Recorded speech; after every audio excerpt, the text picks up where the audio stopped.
This is the story of Mara Ellison, a gentle, warm-hearted woman whose entire world crumbled the moment she stepped into an old stone church and saw the two people she loved most standing at the altar, ready to start a new life without her. Her best friend. Her husband. Side by side. Smiling like she never existed. In one silent moment, betrayal hit her harder than anything she had ever experienced. But instead of breaking down in front of them, Mara did the unthinkable. When Mara Ellison stepped into the old stone church on the corner of Redwood Street in Portland, Maine, she didn't expect her life to collapse in a single breath. She had come there by accident, or maybe fate, following a message from a mutual friend who told her that something important was happening there. She never imagined this. The moment the heavy wooden doors swung inward, the world around her stilled. No music. No murmurs. No rustling clothes. Just silence so sharp it felt like needles against her skin. Because there, standing at the altar, hand in hand, wrapped in soft golden candlelight, were the two people she trusted most in the world. Cassidy Hale, her childhood best friend. Evan Mercer, the man she married 5 years ago. Cassidy wore a flowing ivory gown that looked painfully similar to the one Mara once dreamed of. Evan stood beside her in a tailored charcoal suit, whispering something that made Cassidy's face bloom with the kind of smile Mara thought only she could draw out of him. Mara's heart plummeted. Her fingers trembled around the pew she grasped for balance. Her knees weakened. Her breathing stalled. She didn't scream. She didn't run. She didn't make a scene. She just stood there, drowning in a wave of betrayal so deep it made the room spin. The officiant didn't notice her. The guests didn't turn around. Not yet. She had seconds before someone realized she was there. Seconds before humiliation swallowed her whole. So she did the only thing her body allowed. She quietly stepped back, pushed the doors open again, and slipped out into the cold afternoon air. Outside, the world looked normal, cars driving by, distant conversations, wind brushing across her cheeks, but her chest felt hollow, like someone had carved out everything inside her. She didn't cry at first.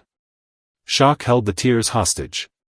But once she reached her car and sank into the driver's seat, the dam broke. Tears streamed down her cheeks in violent waves as she pressed her forehead against the steering wheel. Her marriage was over. Her friendship was shattered. Her world had cracked open in one cruel moment. And worse, they had built a new world without her.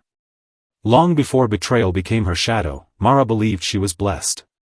She met Cassidy when they were both 16, two teenagers thrown together by a seating chart in high school chemistry.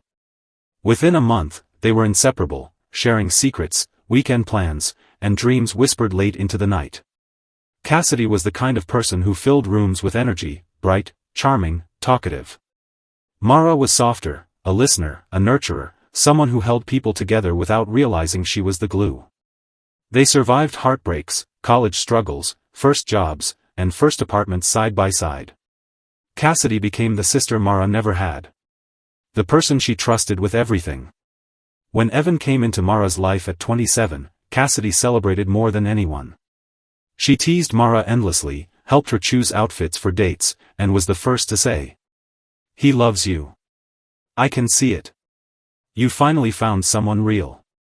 Evan was gentle, steady, helpful, a paramedic who brought Mara late-night takeout after her long hospital shifts, left notes in her lunch, and told her she was the strongest woman he'd ever met.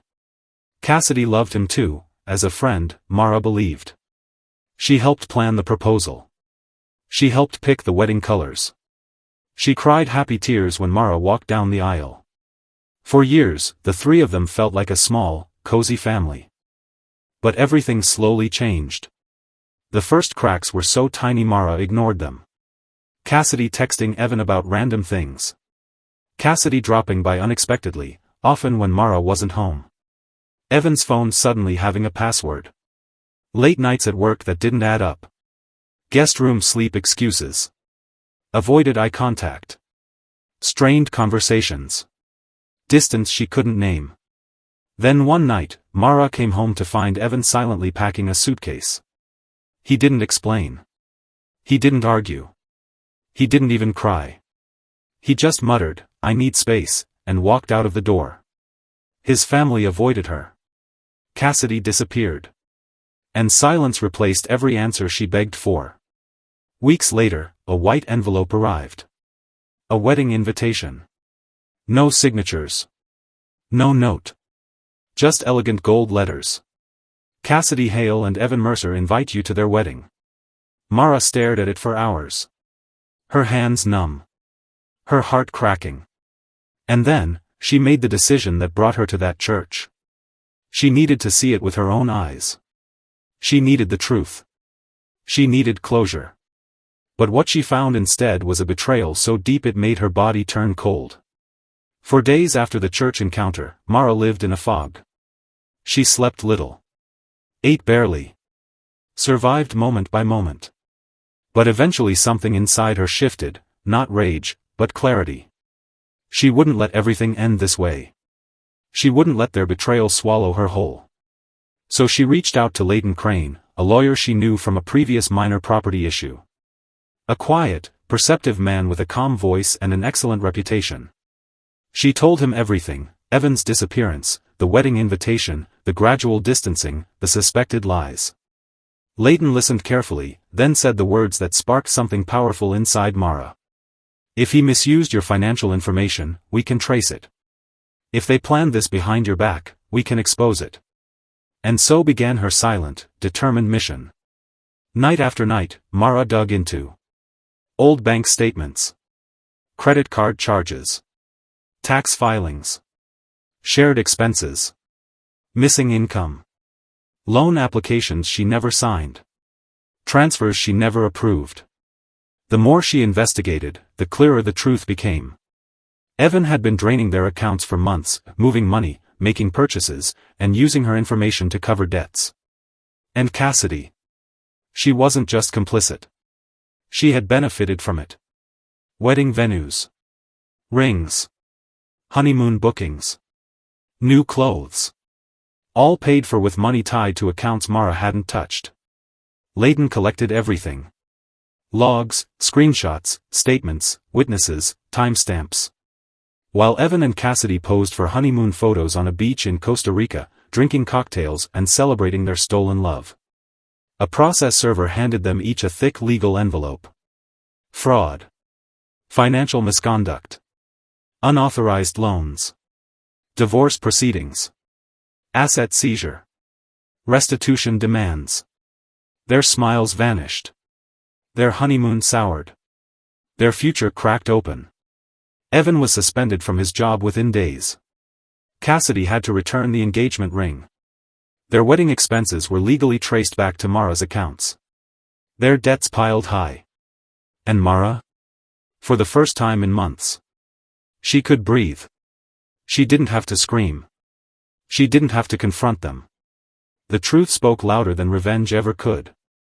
1 year later, Mara lived in a sunlit apartment overlooking a quiet river. Her space. Her freedom. Her peace. Sometimes she thought about Evan and Cassidy. Their failed marriage, mutual friends revealed it lasted less than 5 months. Their money troubles. Their reputations shattered. But Mara didn't feel joy in their downfall. She felt closure. She felt release.